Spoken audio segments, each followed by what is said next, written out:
Assalamualaikum warahmatullahi wabarakatuh. Jumpa lagi di channel pertama saya,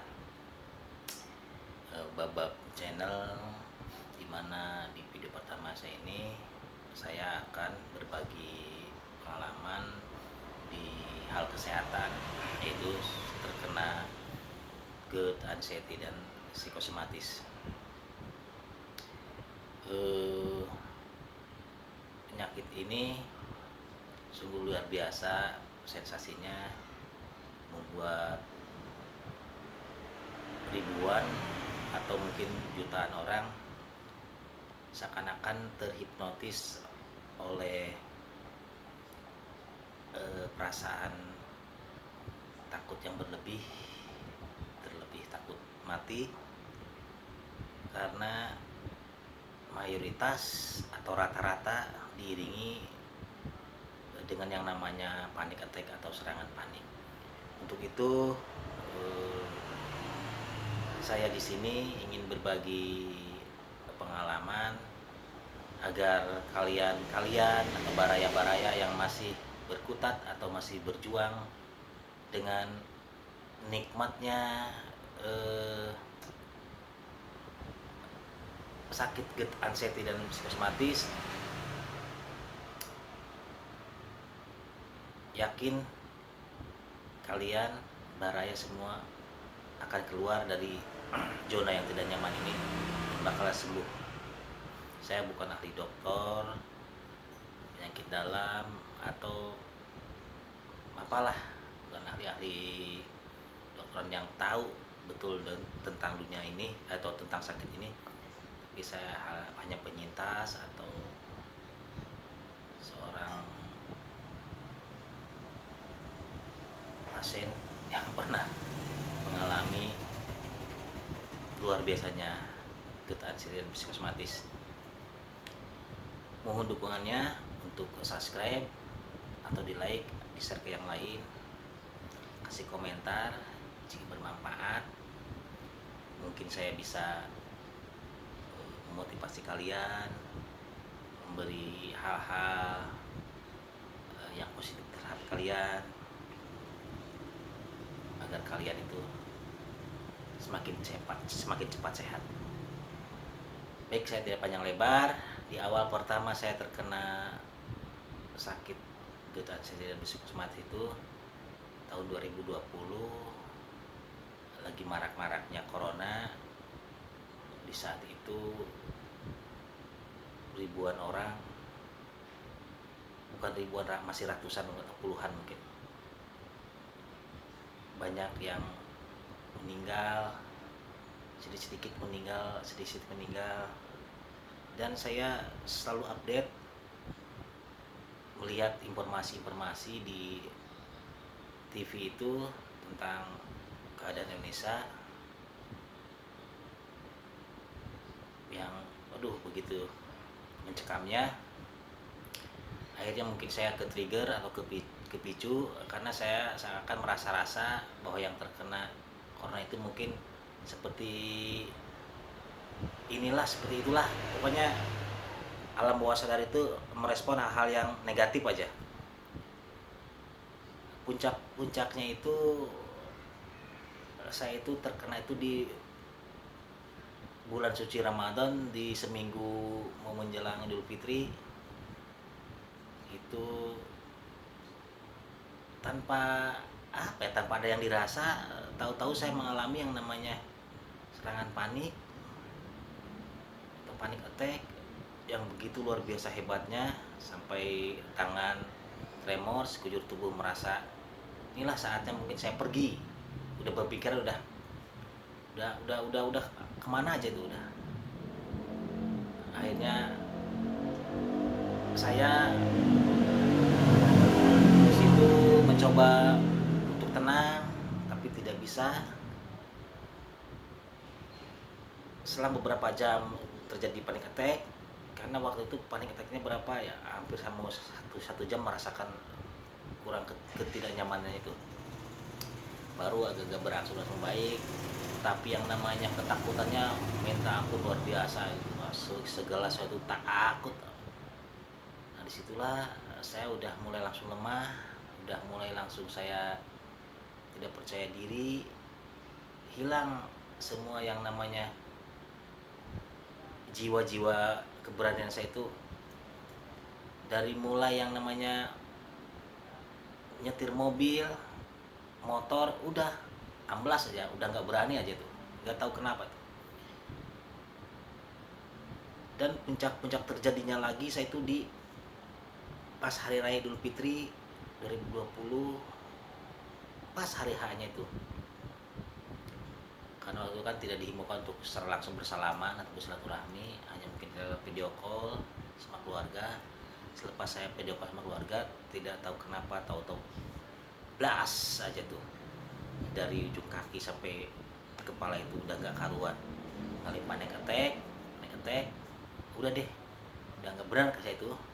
Saya langsung minta sama istri dibawa ke UGD, dan saya bawa ke rumah sakit ke UGD, ditangani. Cuma dari pihak rumah sakit hanya menyatakan baik-baik saja, normal-normal saja, tidak ada yang perlu dikhawatirkan. Tapi saya kekeh bersikeras minta dirawat, karena saya pasti ada sesuatu atau saya terkena corona. Tapi udah jelas kan, udah dicek semua itu, semuanya itu aman, saya tidak terkena corona atau apa-apa gitu kan. Tapi tetap saya itu kan, akhirnya dokter itu nyerah ya, saya dirawat selama 2 hari. Dan pasien-pasien yang sakit pun melihat saya itu heran juga gitu kan, orang sehat kok kenapa ada di sini gitu kan, ngapain gitu kan. Tapi ada bertanya kenapa, hanya nggak tahu nih, saya was-was mungkin atau gimana. Pokoknya malu lah kalau gitu. Nah, selama 2 hari di rumah sakit, saya udah dinyatakan boleh pulang. Dan saya dikasih masukan sama dokter spesialis penyakit dalam bahwa abang itu secara fisik sehat walafiat, tapi psikis abang terkena kecemasan berlebih, karena selalu mengkhawatirkan akan kondisi Indonesia yang terkena corona. Terus mungkin peduli sama orang-orang yang terkena corona, akhirnya merasa-rasa blas, akhirnya imun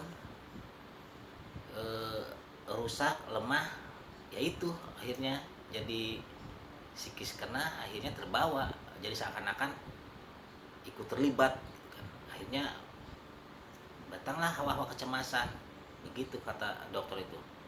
Tapi ini nggak apa-apa, sehat abang itu, sehat katanya kan. Udah nggak usah dipikirin, ini tidak akan mematikan, tidak akan seperti kayak corona. Udah begitu dikasih himbauan seperti kayak gitu tuh, plong aja itu, yang namanya rasa berat di sekujur tubuh itu jadi ringan gitu kan. Terus juga heran nih, kenapa gitu kan.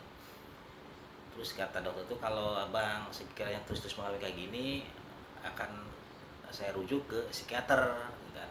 Bah, saya juga nggak heran lah, ngapa kan saya tidak sakit jiwa gitu kan.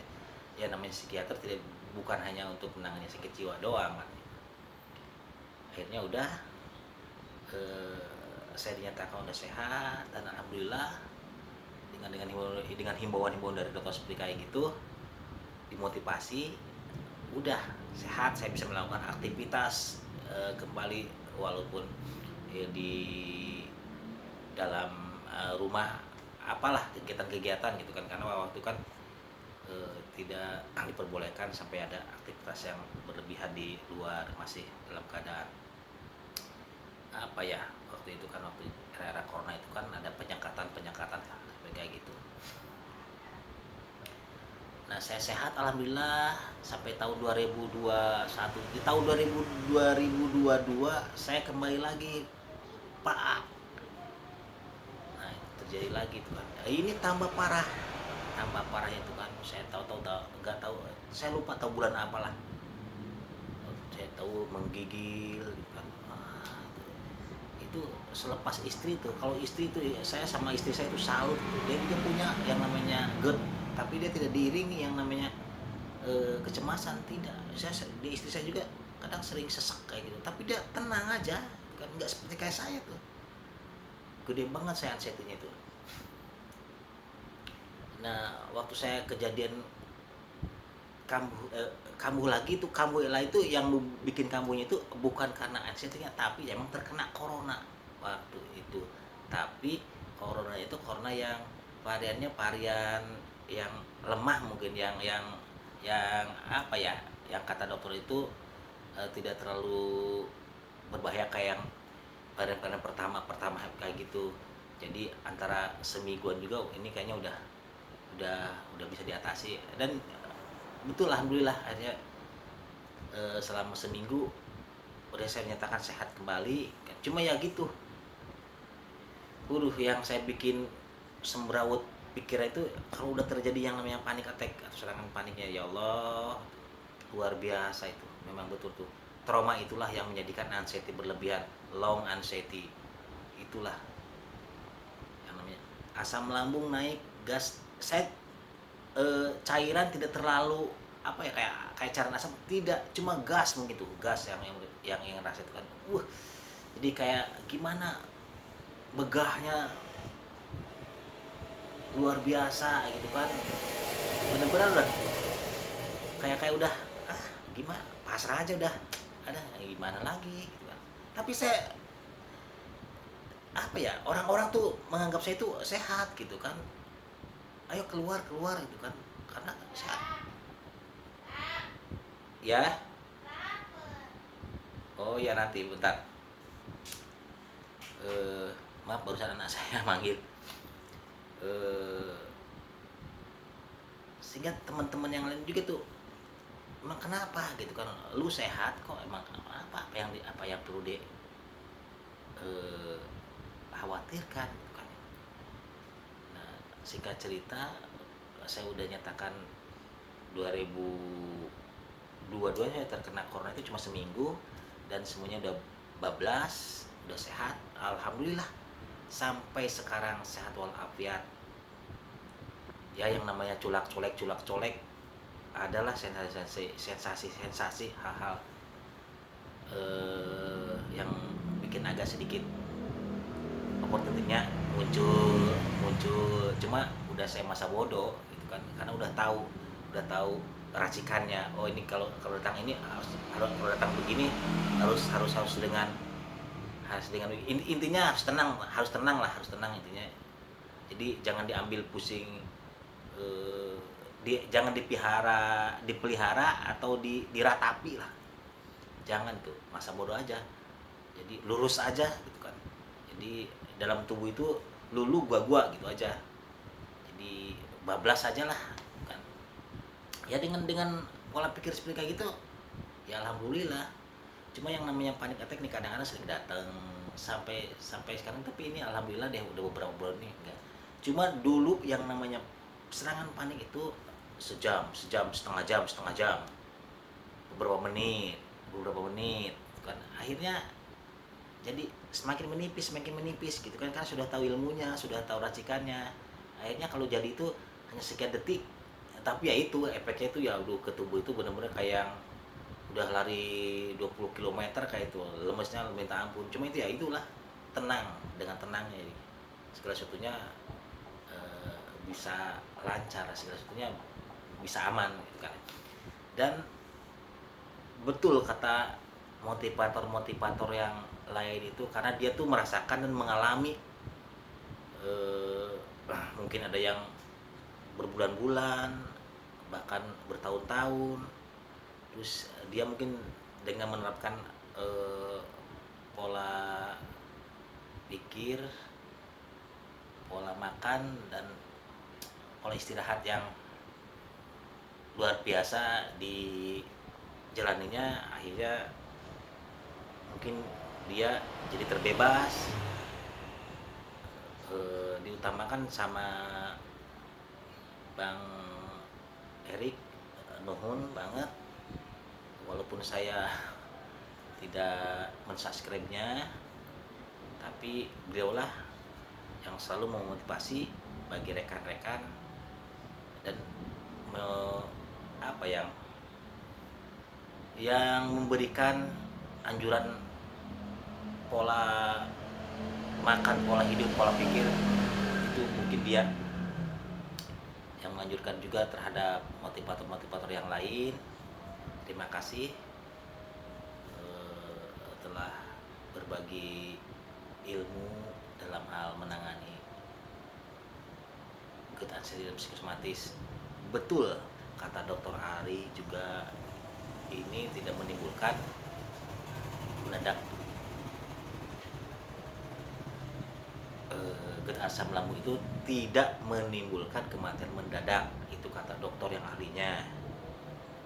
Dan bagi kalian-kalian, jangan sampai terbawa arus atau terbawa omongan-omongan bahwa GERD anxiety itu menimbulkan banyak kematian.